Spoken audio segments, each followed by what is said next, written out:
Howdy folks, Dan Guzman here, Developer Relations Lead at Vapi. Today I'm going to walk you through the Vapi product suite and explain the value proposition. Vapi is the best way to build voice AI experiences right now. If you're looking for real-time conversational AI use cases, there is no simpler way to get started than with Vapi.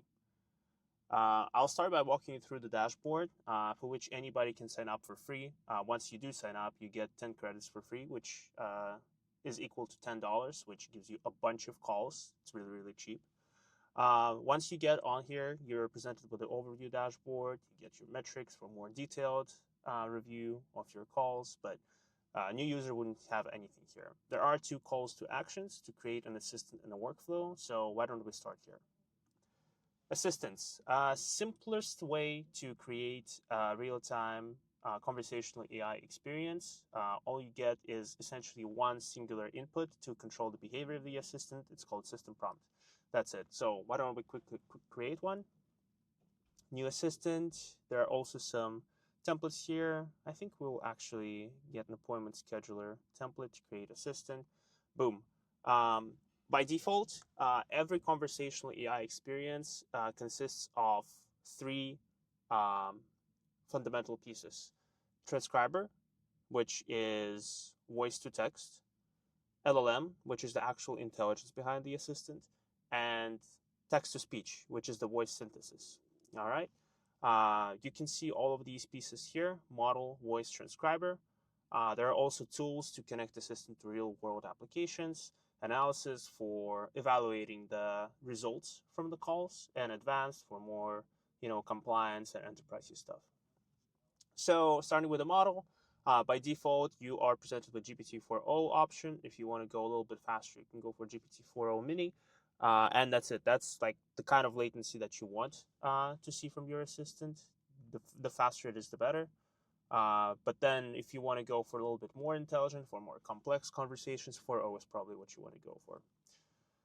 For voice configuration, we offer default Vapi voices. Under the hood, I'll disclose that those are 11 Labs clone voices. We just take off a little bit of cost on that so that people have something to get started with and a default Vapi experience. 11 Labs, I think, is like 30 cents, and Vapi voices are, I think, like 20 cents. Sorry, 2 cents per thousand tokens? I don't remember exactly, but I'll pull up a sheet with the price breakdowns after this video. So for voice providers, if you want to go for voice cloning, I generally recommend going for 11 Labs. But there are a bunch of providers that you can experiment with to find your perfect voice experience.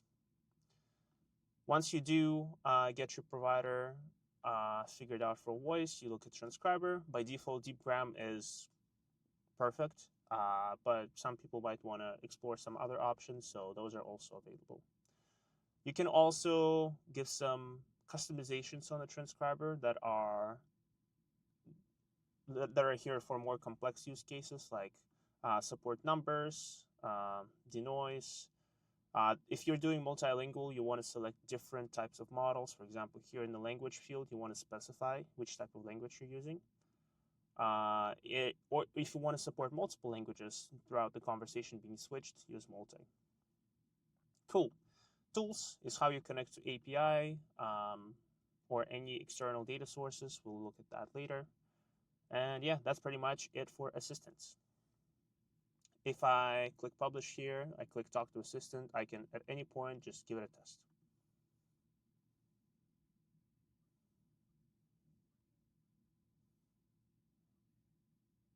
How are you doing? Yeah, working just fine. Workflows. Taking assistance to the whole next level because it allows you to build out more complex business logic with branching conditions, evaluations, etc. So we have a few examples here. Let's take a look at appointment scheduler, use template, boom. Everything is a node here, and you get a visual editor to configure the flow of the conversation. Let's say you have a predefined script that you want to follow throughout the call.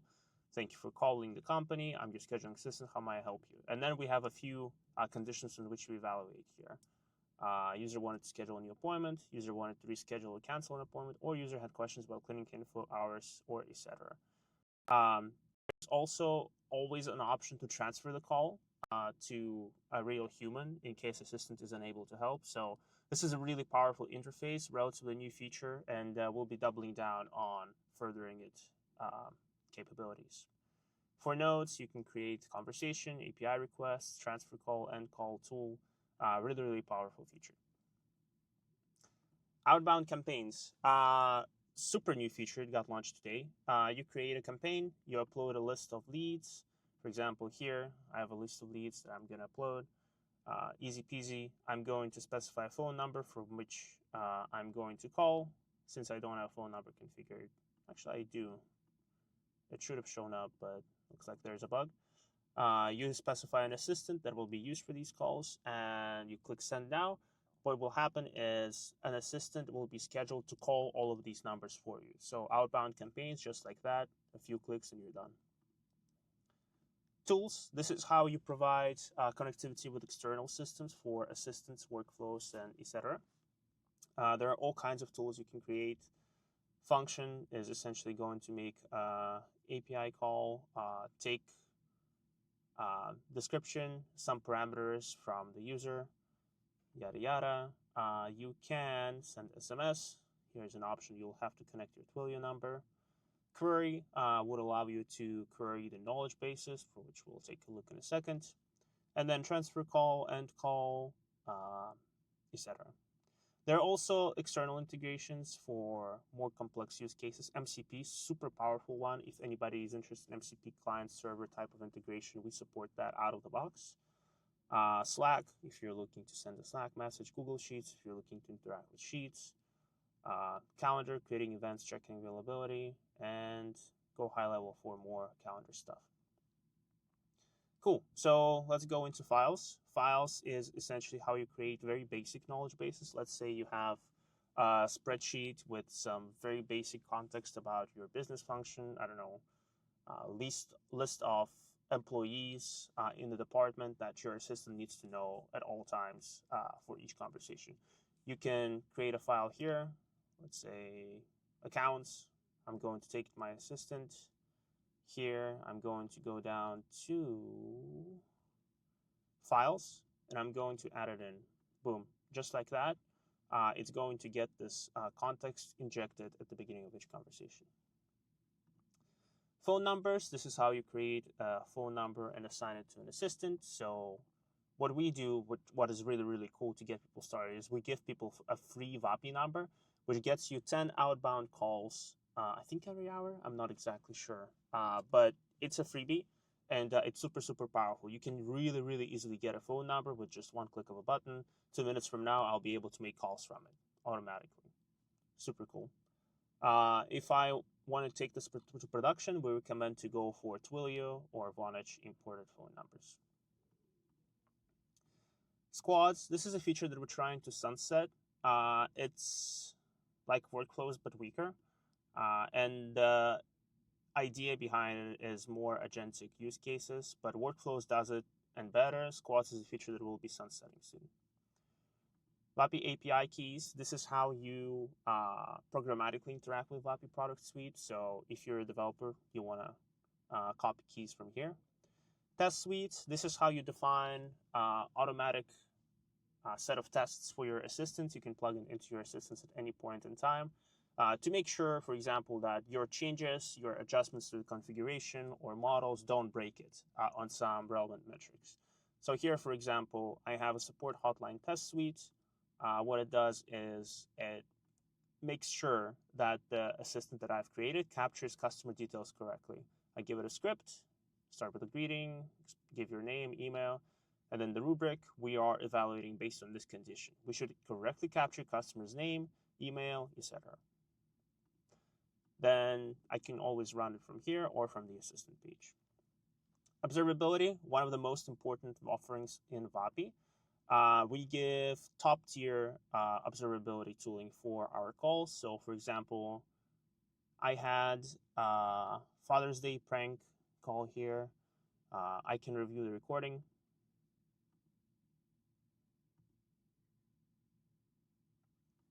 Yeah, this is for Prank Your Dad demo that I did with voice cloning.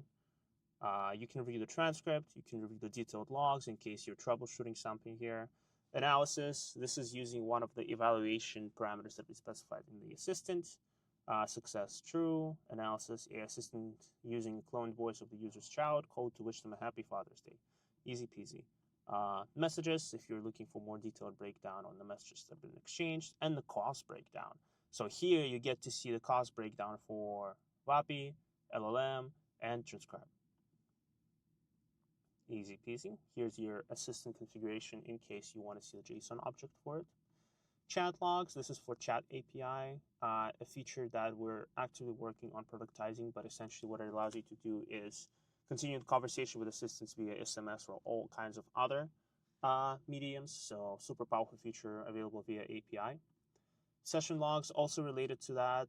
It allows you to persist information about conversations and then plug them into assistants, workflows, etc. Session is essentially a place where you store the transcripts of the conversations. API logs, this is for more detailed troubleshooting. When you make API calls to Vapi, you want to see what's going on. This is where you go. And then webhook logs. If you're using webhooks, this is a place to go. Let's see. I think that's pretty much it. I will also show you really quickly the docs. We have documentation here covering every aspect of the product. We're always continuously improving it. On the bottom right here, you'll be able to see that there's a way to quickly demo the product, start a voice chat with your documentation. We also have an example explaining how you can set that up for yourself here, Docs Agent. For developers, what people care about is API reference over here. It is a continuously updating API spec that people can look up and see how it works. Specification is always up to date. On each release, it gets updated. MCP client server, if anybody wants to build with MCP. And then SDKs, some useful links for people to get started with whatever the platform or framework they're using for their software. So developers will care about API reference, MCP, SDKs, above all else. Also, Vapi guys, I quickly went over it, but this is a place where we'll continuously add more built-out use cases, examples that are just easy to follow step by step to build out the exactly same thing as we're demonstrating in here. I think that's pretty much it. That concludes the demo. One thing that I kind of skimmed over is the cost breakdowns, which is something people care about a lot. So in the dashboard for each assistant, you can see a detailed breakdown. Whenever you make any change to the model, to the transcriber, etc., you'll see a detailed cost breakdown here. So Vapi takes a fixed cost on each call, on each minute. Here's the transcriber cost. Here's the LLM cost. Here's the voice synthesizer cost. Latency. We also give a detailed breakdown. Ideally, we're aiming for sub 500 milliseconds. This is like the perfect user experience latency, but around 500 to 800 is fine. GPT-4o, Vapi, Web, and yeah, you can test for yourself what the latency will look like for different platforms. And yeah, we'll also have a calculator for pricing on our marketing website, vapi.ai. So if anybody wants to give it a look, here, pricing, going to click that. Here's a detailed breakdown. And if you want to estimate your cost, here's the calculator. You're free to check it out yourself. All right, now that concludes the demo. Thank you for watching, and let me know if you have any questions.